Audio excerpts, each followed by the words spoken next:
దేవుని బిడ్డలారా, బాగా గమనించాలి. మనము అలాగ ప్రార్థన చేయడం ప్రారంభించినప్పుడు దేవుడు అద్భుతాన్ని జరిగిస్తాడు. నాకు తెలిసి 2 భార్యాభర్తలు ఉన్నారు. వారికి దరిదాపు పెళ్ళై 10 సంవత్సరాలు, పిల్లలే లేరు. ఎంతగానో కష్టపడుతూ ఉన్నారు, ఎంతెంతో చేస్తున్నారు. దానివల్ల వాళ్ళు డీలా పడిపోయారు. ప్రియ దేవుని బిడ్డలారా, ఒకరోజు వారు దేవుని యొక్క వాక్యం విన్నారు. విన్న తర్వాత అప్పుడు వాళ్ళు ఒకటి కలిగింది ఏంటి, ఎందుకు మనకి ఇలాగా జరగడం లేదు. అప్పుడు వాక్యంలో వాళ్ళు తెలుసుకుంది ఏంటంటే, సాతాను ఏం చేస్తున్నాడు, మీకు సంతానాన్ని కలగనీయకుండా నీ గర్భాన్ని ఏం చేస్తున్నాడు, వాడు తన చేతితో అమ్మికి పట్టుకొని ఉన్నాడు. కాబట్టి నీకు ఏం చేయడం లేదు, గర్భఫలము రావడం లేదు. కాబట్టి వాక్యంలో చాలా స్పష్టంగా విన్నారు. ప్రియ దేవుని బిడ్డలారా, అప్పుడు ఆయన వాక్యం చెప్పేటప్పుడు దేవుని యొక్క మాటకు లోబడంతే.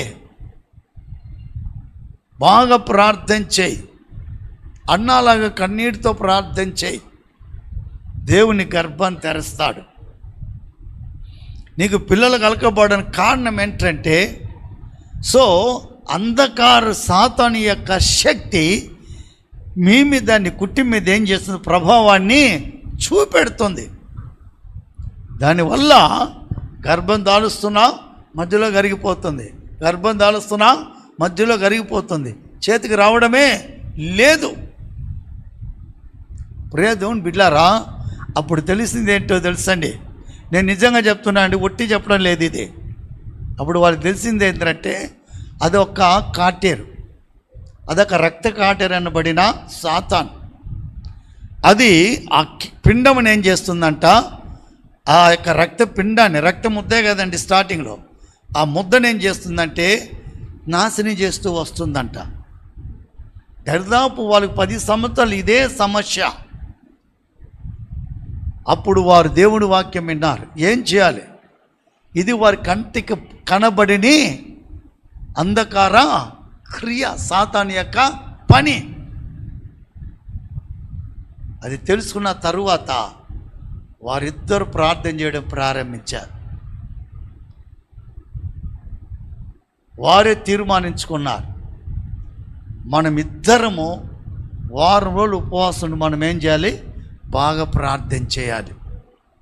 ఇద్దరు తీర్మానించి చేతులు పట్టుకొని కన్నీటితో ప్రార్థన చేయడం ప్రారంభించారు.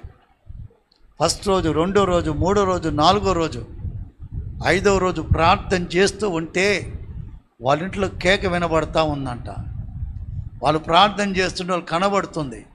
ఏమని, వామ్మో ఇక నేను ఉండను, వెళ్ళిపోతానని ఓ ఓ ఓ నేడుస్తుందంట. వీరికి ఆ సౌండ్ వినబడుతుంది, వాళ్ళకి ఆ వాయిస్ వినబడుతుంది, వాటి అంగళార్పు వినబడుతుంది. అలాగే వీళ్ళు ఏసు రక్తం అని బాగా కన్నీటితో ప్రార్థన చేయడం ప్రారంభించారు. కొంత సమయానికి ఆ వాయిస్, ఆ సౌండ్ అంతా కూడా పోయింది. దాని తరువాత వాళ్ళాగు ప్రార్థన చేస్తూ బాగా దేవుని వాక్యం వింటూ రోజు తెల్లవారుజామున వేకువన లేస్తే భార్య భర్తలు చేతులు పట్టుకొని కన్నీటితో ప్రార్థన చేయడం ప్రారంభించారు. నెల తరువాత వాళ్ళు డాక్టర్ దగ్గరికి వెళితే డాక్టర్స్ ఏం చేశారు, కన్ఫర్మ్ చేసేసారు, ఈమె ప్రెగ్నెన్సీగా ఉంది. ఇన్ని రోజులు వారి జీవితంలో ఆ అంధకారపు సాతాను యొక్క శక్తి పనిచేయట వాళ్ళకి తెలియలేదు. ఏదో అనుకుంటూ ఉన్నారు. ఎప్పుడు వారు పరిశుద్ధాత్మతో నింపబడి ప్రార్థన చేయడం ప్రారంభించారో, ఎప్పుడు ఉపవాసం ఉండి అంధకార దురాత్మ శక్తికి విరోధంగా వాళ్ళు నిలబడి ప్రార్థన చేయడం ప్రారంభించారో, ప్రియ దేవుని బిడ్డలారా, అదే దేవుని వాక్యం సెలవిస్తున్నది. మీరు ఇద్దరు ఏకీభవించి భూమి మీద వేటిని బంధిస్తే అవి పరలోకమందు బంధింపబడతాయి. ప్రియ దేవుని బిడ్డలారా, ఇద్దరు కలిసి ప్రభువా మేము ప్రార్థన చేస్తున్నాం, ప్రభు వాక్యం సెలవిస్తున్నది, 2-3 నా నామం ముందు ఏకీభవిస్తే వారి మధ్యలో నేను ఉంటాను. వారి జీవితంలో అద్భుతమైన కార్యం జరిగింది. చివరికి చూస్తే ఒకరు కాదు, ఇద్దరు కాదు, 3 పిల్లలు కన్నారండి ఒకేసారి. 10 సంవత్సరాలు లేని సంతానము 3 కన్నారు. అది ఎట్లా తెలుసండి ప్రియ దేవుని బిడ్డలారా, మొదటి కుమారుడు, రెండవదిగా పాప, మూడవది కుమారుడు. దేవుడు ఎట్లా లెక్కలో ఇచ్చాడు చూడండి, చాలా ఆశ్చర్యం. అవును, అంధకార సంబంధమైన సాతాను శక్తులతో మనకు పోరాటం ఉంది. ఆ సాతాను శక్తులతో ఎప్పుడు మనం పోరాడతామో అప్పుడే మన కుటుంబంలో ఏమైపోతుందండి, ఆ శాపము తొలగిపోతుంది. ఆ శాపం తొలగిపోద్ది. ప్రియా దేవుని బిడ్డలారా, సాతాను ఇలాంటి శాపాన్ని మన మీద రుద్దుతాడు. మనకు తెలియదండి, మనకు తెలీదు. చూడండి, యొక్క శాతపడి చేసేవారు, మంత్రాలు చేసేవాళ్ళంతా కూడా ఎప్పుడు చేస్తారండి? పగుల్లో చేస్తారు, రాత్రిలో చేస్తారండి? రాత్రుల్లో చేస్తారు. రక్తబలి ఎప్పుడు అర్పిస్తారండి? రాత్రులు అర్పిస్తారు. ఎందుకంటే రాత్రుల్లో నీళ్ళకు అంధకార శక్తులను ఏం చేస్తాయండి? పని చేస్తాయి. అప్పుడే దాని ప్రభావం పనిచేస్తుంది. మనుషులందరూ నిద్రపోతున్నప్పుడే వాడు ఏం చేస్తాడండి? వాళ్ళ కుటుంబాలలో జొరబడతాడు, వాళ్ళ జీవితాలలో జొరబడతాడు, వాళ్ళ మనసులలో జొరబడతాడు, వారి పిల్లలలో జొరబడతాడు. వాని యొక్క మాయాజాలం, ఆ యొక్క మంత్రశక్తి పనులు, వాని యొక్క శాతబడి పనులు, ఇవన్నీ కూడా వాళ్ళ జీవితాన్ని అతలాకుతలం చేస్తూ ఉంటాయి. ఆమేన్, హల్లెలూయా, హల్లెలూయా. ఈనాడు అనేక కుటుంబాలు ఆత్మ అభిషేకం లేకుండా, ఆత్మలో ప్రార్థన చేయలేని, అనుభవం లేని కుటుంబాలన్నిటికీ ఇలాంటి సాతాన్ ఎఫెక్ట్ ఉంటుంది. ఈ అంధకార దురాత్మ శక్తులు ఆ కుటుంబాలలో పనిచేస్తాయి. కారణము, వాళ్ళు దేవుని శక్తి లేనందువలన, వాళ్ళు ప్రార్థన శక్తి లేనందువలన, వాళ్ళ ఆత్మతో ప్రార్థన చేసి సాతాను ఎదిరించగల శక్తి లేనందువలన వారు అలాగేమైపోతున్నారండి? సోలిపోతున్నారు. బాగా తెలుసు మన కుటుంబంలో ఇలాగ జరగడానికి కారణం ఏంటి? మనలో ప్రార్థన లేదు, మనం సరిగా ప్రార్థించేది లేదు. కేవలం మన చర్చికి వెళ్ళే వాళ్ళుగానే ఉన్నాం, చర్చిలో మాత్రం ప్రార్థన చేసేవారుగా ఉన్నాం, పైకి మాత్రం భక్తి పరులుగా ఉన్నాం. నిజంగా మనలో ఏమి లేదు, దేవుని శక్తి లేదు. నాడు 199 క్రైస్తవులు దేవుని మందిరానికి వెళ్ళేవాడు, దేవునికి కానుకలు ఇచ్చేవారు. ప్రియా దేవుని బిడ్డలారా, దేవుని మందిరాన్ని అంటబెట్టుకొని ఉన్న అనేక మంది క్రైస్తవులలో పైకి మాత్రం భక్తి ఉంది, పైకి మాత్రం భక్తిగా కనబడతారు, పైకి మాత్రం భక్తిగా ఉంటారు, లోపల మాత్రం దేవుని శక్తి ఏమీ లేదని దేవుని వాక్యం సెలవిస్తున్నది. దేవుని శక్తి గలవారు వాటిని పసిగడతారు, సాతాను యొక్క శక్తులను పసిగడతారు, దురాత్మ శక్తి యొక్క ప్రభావాలను పసిగడతారు. ప్రియా దేవుని బిడ్డలారా, దేవుని ఆత్మ ద్వారా అవి వారు ఏం చేస్తారండి? తెలుసుకోగలరు. ఆమేన్, హల్లెలూయా, హల్లెలూయా. తెలుసుకోగలరు. దేవుని శక్తి వాళ్ళలో పని చేయట తెలుసుకోగలుగుతారు, దేవుని ఆత్మ వాళ్ళలో పని చేయట తెలుసుకోగలుగుతారు. హల్లెలూయా, హల్లెలూయా. అందరు చప్పట్లు దేవుని స్తుతించుదాం. ప్రియా దేవుని బిడ్డలారా, ఈనాడు మనలో ఆ ఆత్మీయత లేక మనం ఏం చేస్తున్నామండి? ఇతరుల మీద ఆధారపడుతున్నాం. చాలామంది చూడండి, అంధకార సాతాను శక్తి మీద దాన్ని ఎదిరించే కంటే కూడా ఈ సంఘం బాగలేదు కాబట్టి నేను ఆ సంఘానికి పోతా, వీళ్ళు ప్రార్థన చేసుకున్నా బాగోలేదు, నేను అక్కడ పోయి ప్రార్థన చేస్తా. అక్కడ ఆ సేవకుడు చెప్పిండు, ఇన్ని రోజులు ఉపవాసం ఉండి ఖచ్చితంగా నీ కార్యం జరగద్ది. ఉపవాసం ఏమీ జరగల. ఎట్ట జరగద్ది? నీలో బలహీనత పెట్టుకొని, నీలో లోపం పెట్టుకొని, నీలో దేవుని శక్తి లేకుండా అక్కడికి ఎక్కడ ఊరంతా తిరిగినా సరే చివరికి పనికి రాకుండా పోతాం. చివరికి పనికి రాకుండా ప్రియ దేవుని బిడ్డలారా సాతాను చేత నాశనం చేయబడతాం. ఇది జరగద్ది. కారణం, భక్తి ఉన్నంత మాత్రమే పరలోకానికి పోము. దేవుని మందిరానికి వచ్చినంత మాత్రాన నువ్వు దేవుని శక్తి గల విశ్వాసివని గ్యారంటీ లేదు. దేవుని ఆత్మచేత ఎందరు నడిపింపబడుతారో వారందరూ దేవుని కుమారులు అనబడుతురు. ఆమేన్, హల్లెలూయా. నువ్వు దేవుని ఆత్మచేత నడిపింపబడితే దేవుని యొక్క ఆత్మ అన్నిటినీ బయలుపరుస్తాడు. ఆత్మదేవుడు అన్నిటిని బయలుపరుస్తాడు. నీ కుటుంబంలో ఏం జరుగుతుంది, నీ పిల్లలలో ఏం జరుగుతుంది, ప్రియా దేవుని బిడ్డలారా ఏం జరగబోతుంది, ఏమి జరుగుతున్నది, ఏం జరగబోతున్నది, వీటన్నిటిని కూడా దేవుడు తన ఆత్మ ద్వారా మనకు బయలుపరుస్తాడు. ఆమేన్, హల్లెలూయా, హల్లెలూయా. చూడండి, చుట్టూ చీకటి ఉంది. మన యొక్క చర్చిలో మాత్రం ఎలాగుందండి, వెలుగుంది, అందరు కనబడుతున్నారు. అలాగే సాతాను యొక్క శక్తి, అంధకార దురాత్మ శక్తి ప్రియ దేవుని బిడ్డలారా పనిచేయచ్చు.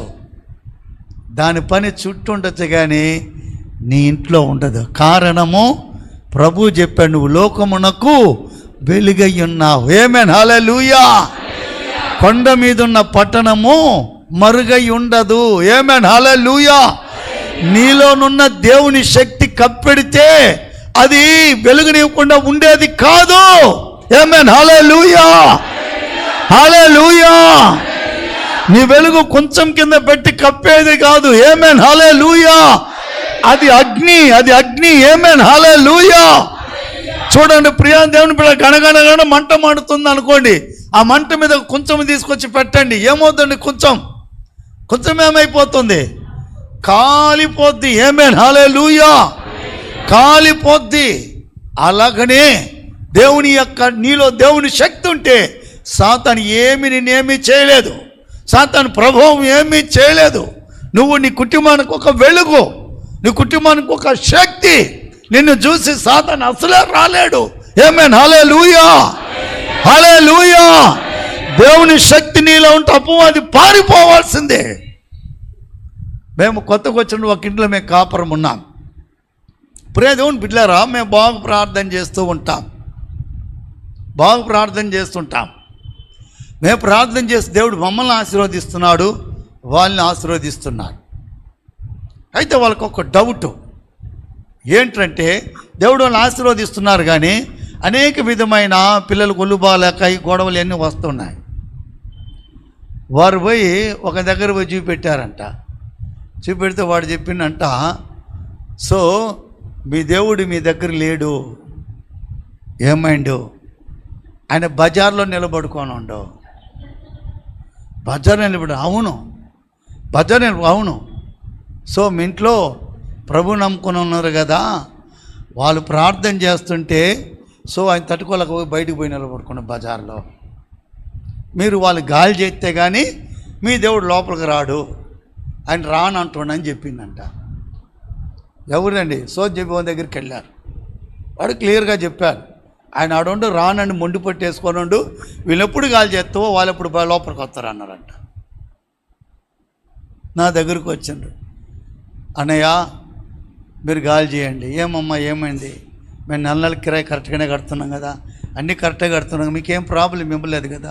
అది కాదు అన్నయ్య, మా దేవుడు మీ దేవుడు కొట్టుకుంటున్నంట, అందుకే మా దేవుడు భయపడి ఏం చేసినట్ట, రోడ్డుకు పోయిందంట. మీరు పోయేదాకా మా దేవుడు రాడంట లోపలికి. నిజంగా జరిగిందండి ఇది, వాళ్ళ పేర్లు చెప్పకూడదు, నిజంగా జరిగింది. ఇంకా మేము సరే అమ్మా ఖాళీ చేస్తాం. ఇప్పటికే మాకు 4-5 ఇల్లులు ఖాళీ చేసి ఓపిక పోయింది కాబట్టి ఒక 2 నెలలు టైం పెట్టుకోండి, మేమే వెళ్ళిపోతామని చెప్పాను. ఉడిగి వెనకాల ఉన్నాయక్క ఆ పెంకేస్తుంది కాదండి, ఆ గోనె పెంకేసిన గబా రెడీ చేసుకొని అందులోకి వచ్చి సెటిల్ అయిపోయినాం.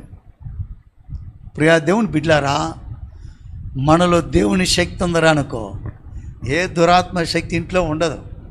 ఆమేన్, హల్లెలూయా. అది పారిపోవాల్సిందే. ఆమేన్, హల్లెలూయా. సాధారణ శక్తి నీ ఇంట్లోకి వచ్చిందంటే, మంత్ర శక్తి నీ ఇంట్లోకి వచ్చిందంటే, వాడి చేతబడే శక్తి నీ ఇంట్లోకి వచ్చిందంటే నీలో ఏం లేదు, ఏం లేదు. దేవుని శక్తి లేదు. అయితే ఏముంది?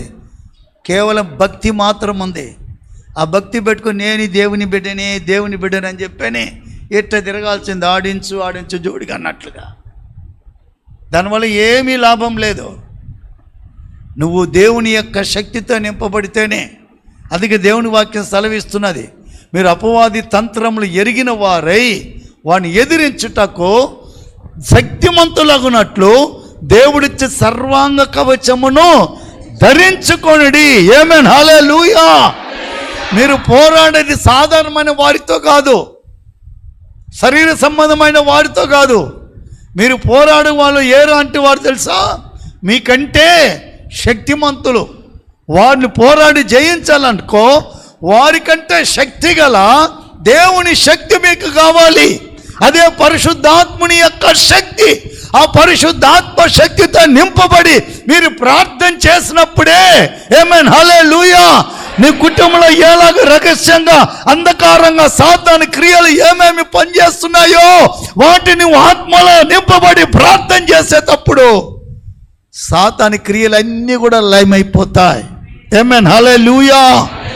నువ్వు ప్రార్థన చేస్తున్నప్పుడు ఆకాశము నుండి ఏలియా ప్రార్థన చేసినప్పుడు అగ్ని దిగి వచ్చినట్లుగా నువ్వు ప్రార్థన చేసిన పరిశుద్ధాత్ముని యొక్క శక్తి నీ ఇంట్లోనికి వస్తుంది. నీ ఇల్లంతా దేవుని ప్రసన్నతతో నింపబడద్ది. నీ ఇల్లంతా దేవుని మహిమతో నింపబడద్ది. నీ ఇల్లంతా పరిశుద్ధాత్మ శక్తితో నింపబడద్ది. అలాగ నింపబడినప్పుడు ప్రతి దురాత్మ శక్తులు కాల్చివేయబడతాయి, ప్రతి సాధపడే శక్తులు కాల్చివేయబడతాయి, ప్రతి మంత్ర శక్తులు కాల్చివేయబడతాయి. నీకు నీ కుటుంబానికి విరోధంగా చేసిన ఏ విధమైన సరే కాల్చివేయబడద్ది. ఆమేన్, హల్లెలూయా, హల్లెలూయా. మంత్రాలకు చింతకాయలే రాలకపోతే ప్రియా దేవుని బిడ్డలారా, నువ్వు వాని దగ్గరికి వీని దగ్గరికి వెళ్ళి ప్రార్థన చేసుకొని ఏం బాగుపడతావు? దేవుడు అది చెప్పడం లేదు. నువ్వు ప్రార్థన చేయి. అడుగుడి మీకు ఇవ్వబడును, వెదుకుడి మీకు దొరుకును, తట్టుడి మీకు తీయబడును. ఆమేన్, హల్లెలూయా. నువ్వు దేవుని సన్నిధానంలో తట్టాలి. నువ్వు దేవుని సన్నిధానాన్ని వెదకాలి. దేవుని సన్నిధానం నువ్వు అడగాలి. అప్పుడే దేవుడు నీకు అటన్నిటి బయలుపరుస్తాడు. ప్రభువా, ఈ సమస్య ఎందుకు వస్తుంది? ఇది నాకు బయలుపరచు నాయన. నాకు నా కుటుంబానికి సమస్య వచ్చి ఏదో మమ్మల్ని బాగా బాధిస్తుంది.